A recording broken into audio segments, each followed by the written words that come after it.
de la doctora Elizabeth Hernández García. Ella es doctora en Historia por la Universidad de Navarra, magistra en Educación por la Universidad de Piura. En esta misma universidad es profesora principal, autora de varias obras de carácter histórico referidas fundamentalmente a la sociedad y al clero piuranos del virreinato tardío, y ha escrito diferentes artículos sobre este particular, en concreto Mercurio Peruano y el Anuario de Historia de la Iglesia. Y últimamente el Congreso de la República, el Bicentenario, ha publicado una monografía espléndida sobre el mariscal Ribagüero. Así que hoy nos va a hablar del obispado de Maynas y la acefalía de la Iglesia en el Perú independiente de 1821 a 1838. Adelante.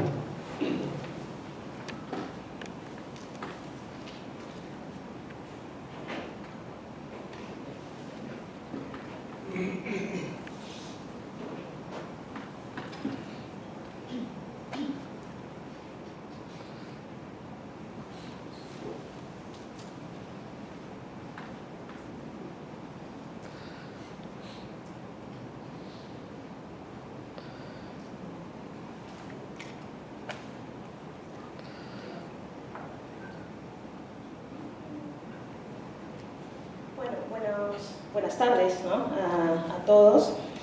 Quiero empezar agradeciendo la posibilidad de estar aquí a los organizadores, ¿no? A la Academia Peruana de Historia Eclesiástica, a la Facultad de Humanidades de la Universidad Católica, la posibilidad de poder brindar algunas luces sobre un avance, ¿no? Esto es un avance de una investigación mayor, ¿no? que me he propuesto, que es la historia del primer obispo de Maynas, el primer obispo efectivo de Maynas, y el obispado de Maynas en la época de la independencia, ¿no? Voy a leer para ceñirme al tiempo y aún así espero alguna gentileza de concesión de algún minuto más. Bueno, a fines del periodo virreinal, por Real Cédula, como sabemos, de 1802, se creó la Comandancia General de Maynas y el obispado del mismo nombre, ¿no? Lo vemos ahí en el mapa, en la parte superior derecha, ¿no? El extremo oriente, ¿no? La Comandancia de Maynas. Ambas conformaciones, Comandancia y Obispado, comprendían la Amazonía peruana y parte de los actuales territorios de las repúblicas de Ecuador y Colombia. Era esta, ante todo, una zona de misión con escasos y reducidos grupos de españoles y con una gran población indígena que seguir catequizando u occidentalizando. Se trataba de una región distinta, distante, inaccesible para el Estado virreinal español. Según documentación acopiada por Carlos Laravure, se eligió como primer obispo de Maynas a Juan Antonio Mantilla, quien renunció al cargo. Por ello fue elegido en 1804 el franciscano Hipólito Sánchez Rangel y Fallas, quien se encargó del obispado hasta 1821, fecha en la que huyó de su diócesis por temor a ser capturado por las fuerzas patriotas. En estos minutos nos proponemos analizar de manera general las vicisitudes del obispo Hipólito Sánchez Rangel en la coyuntura de la independencia. Al igual que aconteció con la proclamación de independencia de Piura, no se descarta coerción por parte de Torre-Tagle en relación a Maynas, puesto que, como lo refiere José María Padilla, secretario personal del obispo Sánchez Rangel, Torre-Tagle amenazó de la siguiente manera. Torre-Tagle, nos dice Padilla, temeroso, codicioso u obediente, ofició al gobernador de Maynas para que jurara la independencia, amenazando con la suspensión del situado. Según el obispo, distintos y múltiples puntos de su diócesis estaban ardiendo ya con el incendio de los independentistas. Así afirma: a los fines del año 20 ya no había pueblo para mí. Por otro lado, como relata el obispo en una carta al rey de España, desde enero de 1821 en Moyobamba, sucesivamente llovían las requisitorias que me buscaban de muchos modos y disfraces, con las noticias de las prisiones y secuestros de los pobres europeos y la inhumana y sacrílega del obispo de Trujillo, José Carrión y Marfil, ¿no? Esta situación fue la que motivó al obispo para, el 22 de enero de 1821, abandonar Moyobamba y dirigirse al centro del obispado, a La Laguna, lugar donde se refugiaron de los patriotas que en esos meses tomarían posesión de Chachapoyas y Moyobamba. Pero como afirma en su pastoral de 1827, esa segunda fuga dimanaba de una carta de un amigo que le aconsejaba huir, pues venían por él del Guayaga Abajo 200 negros bien armados. En el pueblo de La Laguna, nueva momentánea sede del obispado, el 23 de febrero de 1821, se reunieron en junta el gobernador de Maynas, el obispo Sánchez Rangel y otras autoridades para decidir los medios de defender la provincia. No se pusieron de acuerdo de manera tan rápida. No obstante, lo que me interesa de esa reunión es que se autorizó otorgar pasaportes a algunas autoridades para que sigan viaje a Brasil, autoridades entre las que estaba el obispo. Así, Sánchez Rangel, sin dar mayor noticia, salió de La Laguna rumbo a Tabatinga, en Brasil, donde se estableció por 4 meses, esperando la suerte de su obispado. Esta fue su segunda fuga, esta vez fuera del Perú. Entre medias, el Cabildo Patriota de Chachapoyas requirió la presencia del obispo en Moyobamba, pues según se habían informado por parte de algunos vecinos de esta ciudad, el obispo se había dirigido a Lamas supuestamente con el objeto de bendecir la iglesia que se ha construido, y otros aseguran que por los presentes movimientos en que se halla este reino, lleva el ánimo de pasar a Portugal. Este efugio del obispo fue cierto.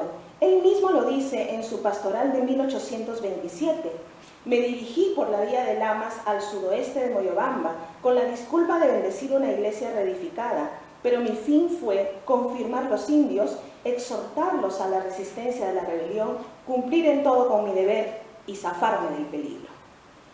La noticia de la posible huida del obispo, seguía diciendo el Cabildo Patriota de Chachapoyas, había consternado a todo el vecindario. Pero, ¿qué era lo que realmente preocupaba al Cabildo Patriota? La acefalía de esta diócesis del Oriente Norte en particular, en tanto que no estaba el obispo de Maynas, no estaba tampoco el obispo de Trujillo, ni tampoco se podía recurrir al obispo de Lima. En concreto afirman por no haber esperanzas de la comunicación de aquella capital.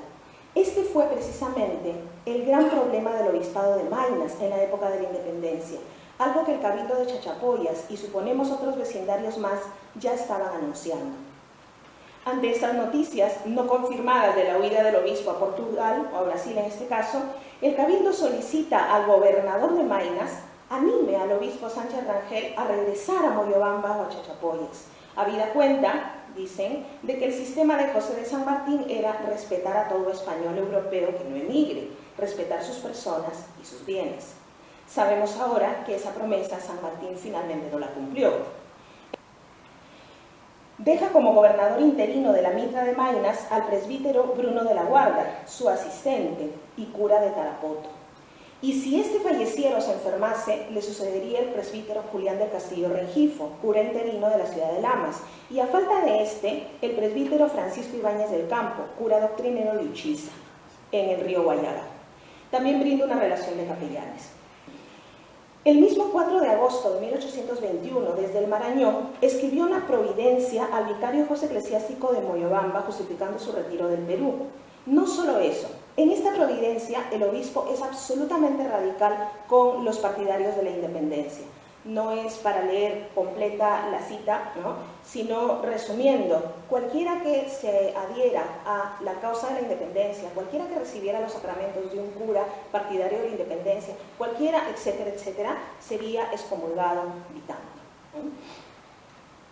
Sánchez Rangel vía el río Marañón hacia el Atlántico, llegó a Lisboa aproximadamente en julio de 1822. El destino final de esta tercera fuga fue Madrid, donde llegó el 2 de agosto del 22.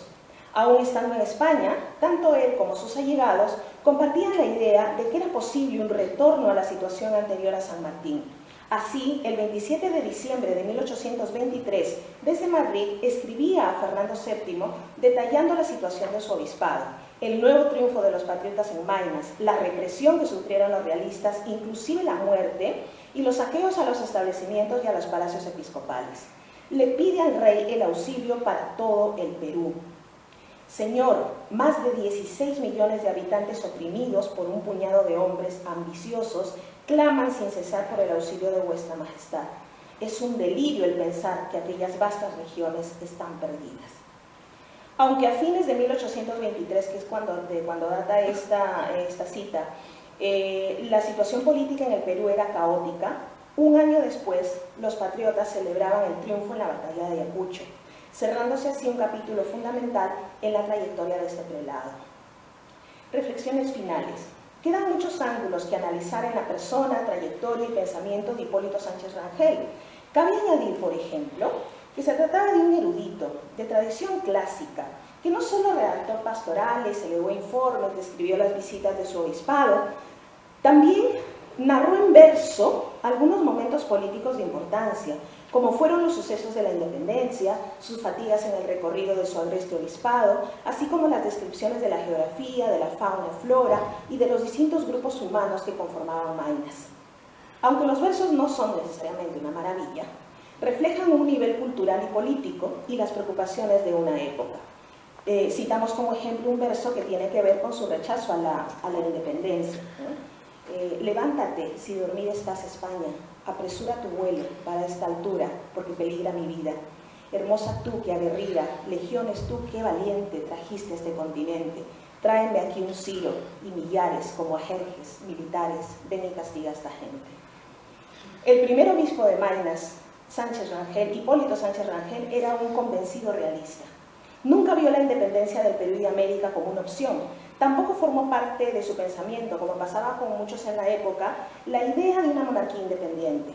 La fidelidad al rey de España fue su norte, hasta el punto de preferir irse del Perú que jurar la independencia, aunque pensamos que en su ánimo estaba más bien el temor al futuro incierto que representaba el gobierno patriota para su propia integridad. Tampoco vio con buenos ojos la Revolución Liberal de 1820. Es más, redactó algunos escritos dirigidos tanto a los fieles de su diócesis de Maynas como a los españoles de la península, a estos últimos en concreto con ocasión de la situación conflictiva durante el trienio liberal.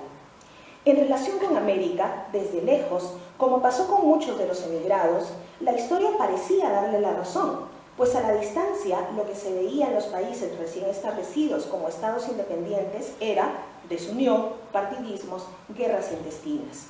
Sánchez Rangel lo decía con las siguientes palabras: ¿y nos equivocábamos?